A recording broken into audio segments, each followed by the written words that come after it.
السلام عليكم ورحمة الله وبركاته. الحمد لله والصلاة والسلام على رسول الله وعلى آله وصحبه ومن والاه. أما بعد. Muslimin dan muslimat rahimani wa rahimakumullah.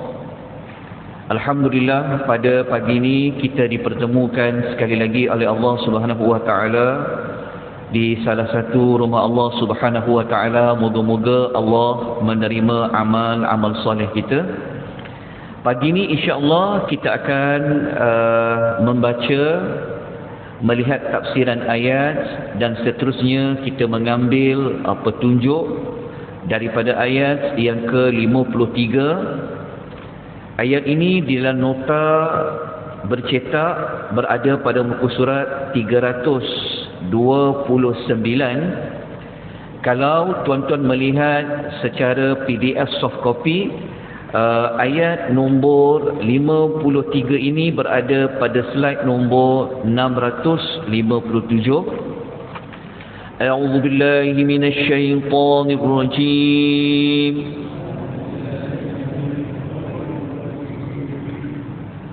ورأى المجرمون النار فظنوا أنهم مواقعوها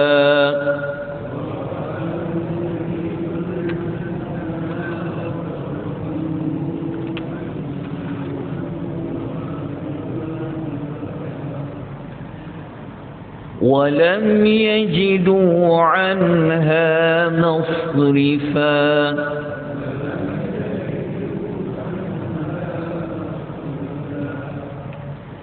Ayat nombor 53 ini adalah perincian daripada ayat yang ke-52. Ayat 52 yang telah kita pelajari pada hari sebelum ini, kita telah diberitahu oleh Allah Subhanahu wa taala mana-mana yang mengambil sembahan selain daripada Allah, maka yang mengambil sembahan itu, yang disembah itu akan ditempatkan oleh Allah pada satu tempat untuk mereka diazab, iaitu namanya maubiqah. Namun ayat 52 tidak menjelaskan apakah itu maubiqahnya. Maka ayat yang ke-53 memberitahu mubiqah, seperti mana ayat 52 maubiqah yang kita baca tu, ayat 53 menerangkan. Rupa-rupanya maubiqah pada ayat 53 ini merujuk kepada an-nar, iaitu api neraka. Allah mengatakan wara'al mujrimun, dan orang yang berdosa itu an-nar, mereka akan melihat neraka. Apabila mereka telah melihat neraka, fadhannu, maka yakinlah mereka, annahum, sesungguhnya mereka, muwaqi'uha, mereka akan jatuh ke dalam neraka. Apabila mereka jatuh ke dalam neraka, walam yajidu anha masrifa, dan mereka tidak akan jumpa apa pun jalan untuk mengelak daripada dimasukkan oleh Allah ke dalam api neraka. Okey, ayat 53 ni, kenapa ayat ini Allah menyebut orang yang berdosa? Kenapa ada perkataan al-mujrimun? Sedangkan ayat 52 dah bagi tahu dah apa bentuk dosa tu, kan? Mengambil sembahan selain Allah dan sebagainya. Tapi kenapa perlu disebut orang berdosa? Kata para ulama tafsir, Allah menyebut istilah orang berdosa tu adalah kerana nak menunjukkan bahawa patut, ataupun bahasa mudahnya, Allah Ta'ala nak menunjukkan apa sebab mereka itu masuk ke dalam api neraka. Sebab dia adalah kamu telah melakukan dosa. Sebab itu dipanggil orang berdosa. Okey. Ayat ni kalau kita perhatikan baik-baik, kenapa Allah perlu mengatakan wara'a, melihat? Sebab masuk neraka, masuklah kan. Maksudnya, kalau orang masuk neraka, sudah pasti dia akan melihat neraka. Tapi kenapa Allah kata, kenapa Allah perlu ceritakan sebelum mereka jatuh ke dalam neraka, mereka melihat? Kenapa perlu sebut mereka melihat? Okay. Kata Al-Imam Ibn Kathir pada muka surat 330, Al-Imam Ibn Kathir memberikan justifikasi dia. Kenapa perlu Allah mengata diperlihatkan? Ini dia panggil azab permulaan, agar mereka segera merasakan azab melalui perasaan. Dia orang masuk neraka ni, dia bukan sekadar azab fizikal, tetapi mereka melalui azab secara spiritual. Dia panggil azab dalaman. Kenapa? Maksudnya belum lagi masuk neraka, belum jatuh lagi, tapi mereka telah melihat neraka. Melihat neraka tu kenapa Allah perlihatkan? Sebenarnya Allah Ta'ala nak bagi mereka ni azab dari sudut emosi perasaan, supaya mereka bertambah sedih, supaya mereka bertambah duka cita, dan mereka berada dalam keadaan yang sangat takut. Bayangkan kalau tengok tu pun dah rasa macam azab, bagaimana kalau mereka itu berada di dalam api neraka? Tapi kalau mereka dah masuk, mereka tidak akan menemukan apa pun jalan untuk keluar daripada api neraka. Okey, ayat 53 ni, kalau kita lihat muka surat 329, ada dinyatakan di situ ayat 53 ni apa perkaitan dia dengan ayat yang sebelum. Maksud dia, kalau ayat 52 Allah memberitahu tentang orang yang mengambil sembahan selain dari Allah, dan yang disembah itu Allah letakkan pada tempat yang sama untuk diazab, tapi Allah tidak menyebut tempat azab itu apa. Maka ayat 53 menerangkan tempat yang nak diazab itu adalah an-nar. Setelah kita faham ayat 53 ini, maka apakah tindakan yang perlu kita ambil? Nombor satu, daripada ayat tadi, maka kita kena mencari jalan macam mana kita nak elak diri kita daripada menjadi penghuni neraka. Sebab kalau orang yang masuk di dalam neraka, dia tidak ada lagi jumpa jalan untuk melarikan diri. Apa cara untuk elak dia? Kalau kita ambil ayat-ayat yang sebelum ni, ayat 50, ayat nombor 52, ayat nombor 51 dan sebagainya, jawapan dia pertama, buat ibadat tu semata-mata mencari redha Allah. Zikir Allah pagi dan petang. Kalau kita ambil ayat yang sebelum ni, kita tidak ikut iblis. Okay. Ada yang bertanya, apa sebenarnya maksud menjadikan iblis sebagai sembahan? Dia bertanya, apa maksud jadikan iblis sebagai pemimpin? Okey, begini. Iblis, dia akan ajak kita melalui hasutan dia, was-was dia, supaya kita buat sesuatu yang bukan Allah redha. Jadi siapa-siapa yang ikut apa hasutan iblis tu, dia ikut bisikan iblis tu, sebenarnya dia telah menjadikan iblis tu sebagai tuan yang kita kena taat. Sebab iblis sepatutnya kita jangan taat dia, kita jangan dengar kata dia, jangan ikut hasutan dia. Tetapi ada orang, dia ikut je iblis kata apa. Itu yang dia kata menjadikan iblis itu sebagai pemimpin. Okay. Teladan yang kedua, setelah kita mengetahui kita kena elakkan diri kita daripada masuk ke dalam api neraka, teladan yang kedua, kita banyakkan berdoa kepada Allah supaya Allah jauhkan kita daripada neraka dan Allah masukkan kita ke dalam syurga. Saya nak kongsikan satu doa yang kita boleh amal, iaitu doa ini diambil dalam suratul Furqan ayat 65, muka surat 365.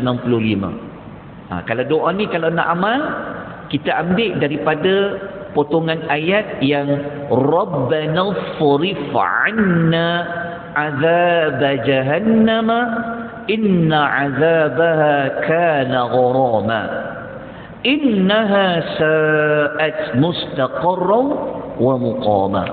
Okey, mula daripada ayat yang depannya ada Rabbana. Jumpa tak ayat Rabbana tu? Ini dipanggil salah satu doa Rabbana di dalam Quran. Betul, dalam Quran ya, ada banyak doa depan dia ada Rabbi ataupun Rabbana atina fid dunya hasanah, Rabbana hab lana min azwajina, kan? Rabbana asrif anna tu. Boleh baca doa ni, jangan tinggal. Sebab doa ini kalau tuan-tuan baca surah Al-Furqan, ia merupakan salah satu yang dilakukan oleh satu hamba. Dia panggil ibadur rahman. Kena minta pada Allah. Walaupun kita tahu lepas wirid kan kita baca Allahumma ajirni minan nar, itu teruskan baca juga. Okey?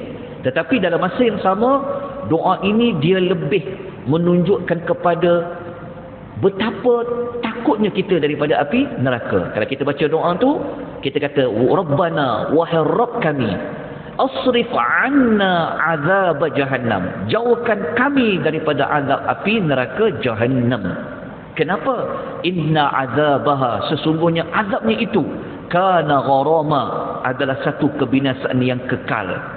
Innaha sa'at mustaqarran wa muqama, sesungguhnya neraka itu adalah tempat penetapan dan tempat tinggal yang buruk. Baik, kita selesai penerangan ringkas bagi ayat nombor 53. Mari kita lanjutkan lagi dengan ayat yang berikutnya, ayat yang ke-54, berada pada muka surat 333, nota bercetak, nota secara soft copy, slide nombor 665. Okey, kita baca ayat nombor 54, tapi sebelum tu seperti biasa kita akan cuba mencari perkaitan. Ayat 54 ni pasal apa pula? Okey, ayat 54 ni, kalau ayat 53 Allah menyebut orang yang berdosa tu dia telah melihat api neraka, betul? Tapi Allah tak menerangkan kenapa mereka itu melihat neraka dan mereka jatuh ke dalam neraka. Ayat nombor 54 mengambil fungsi menerangkan penyebab kenapa masuk neraka tu. Kita baca ayat nombor 54. A'udzu billahi minasy syaithanir rajim.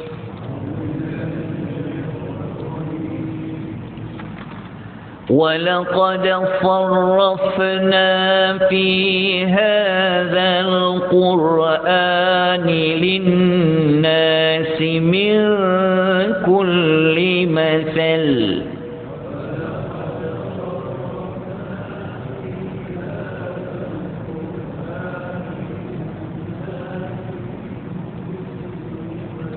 وَكَانَ الْإِنسَانُ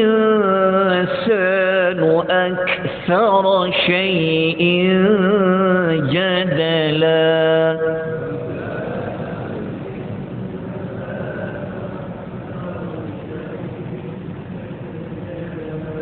Okay. Ayat nombor 54 Allah menerangkan.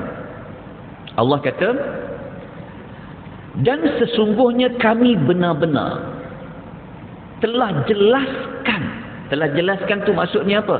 Berkali-kali, berulang-ulang dalam Quran ini. Untuk siapa?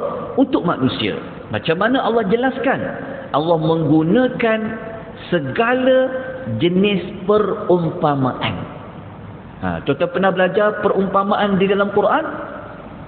Kita dengar bagai aur dengan tebing, kan? Contoh, seperti air yang dicintang tidak akan putus. Dalam Quran ada banyak perumpamaan yang pernah Allah datangkan. Jadi perumpamaan ni Allah kata kami dah banyak nak fahamkan manusia ni, berulang-ulang kami datangkan perumpamaan. Okey. Kalau kita gunakan ayat kalau kita gunakan ayat nombor 54 ni perumpamaan. Okey, cuba kita tengok ayat sebelum ni. Al-Kahfi ada tak perumpamaan? Jumpa tak sebelum ni perumpamaan? Contohnya, ingat tak ayat yang Allah mengatakan kisah pemilik 2 kebun anggur tu? Itu juga adalah perumpamaan dibandingkan dengan seorang lelaki yang miskin tapi soleh. Ingat lagi tak perumpamaan yang Allah kata dunia ini umpama air hujan yang turun daripada langit? Masih ingat lagi? Okey, itu contoh-contoh dia. Tetapi kata Allah apa? Walaupun dah datangkan banyak perumpamaan, wa kanal insan, sememangnya manusia ni, kata Allah, adalah sejenis makhluk yang banyak sekali untuk membantah. Ada je tak setuju dia. Walaupun Allah bawa perumpamaan sekian, tapi manusia ni jenis manusia yang banyak membantah.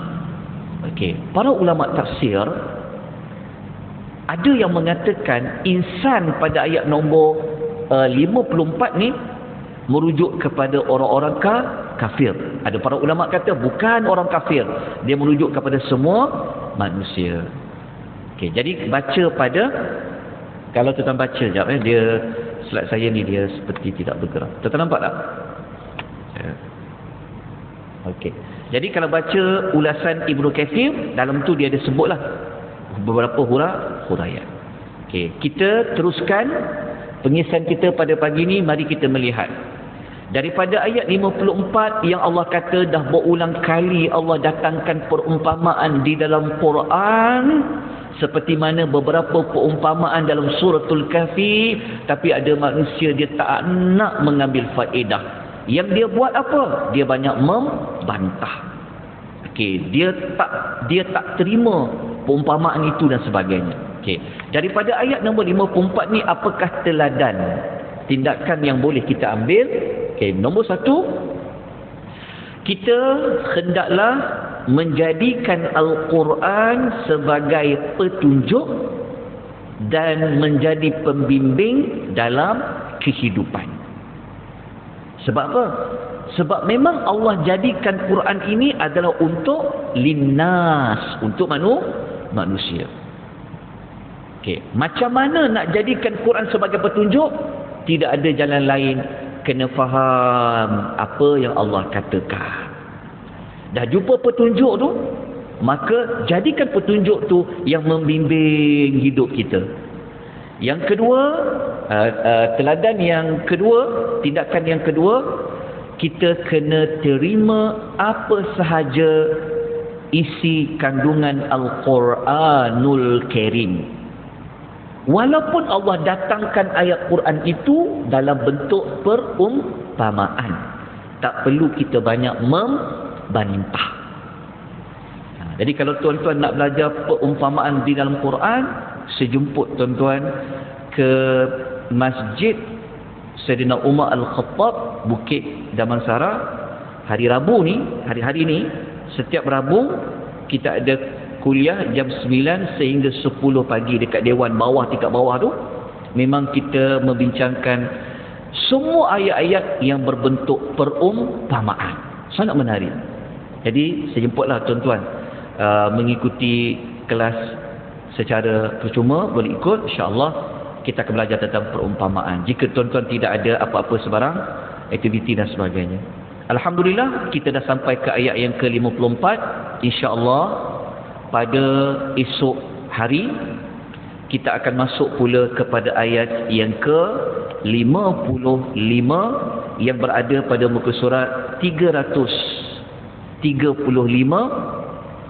dan kita juga akan membaca ayat yang ke-56 pada keesokan hari. Moga-moga hari ini kita dapat manfaat, kita dapat mengambil beberapa petunjuk, ada beberapa teladan, ada beberapa perkara yang kita perlu lakukan terhadap Al-Quranul Karim, dan juga jangan lupa untuk selalu berdoa sebagai Allah jauhkan kita daripada api neraka.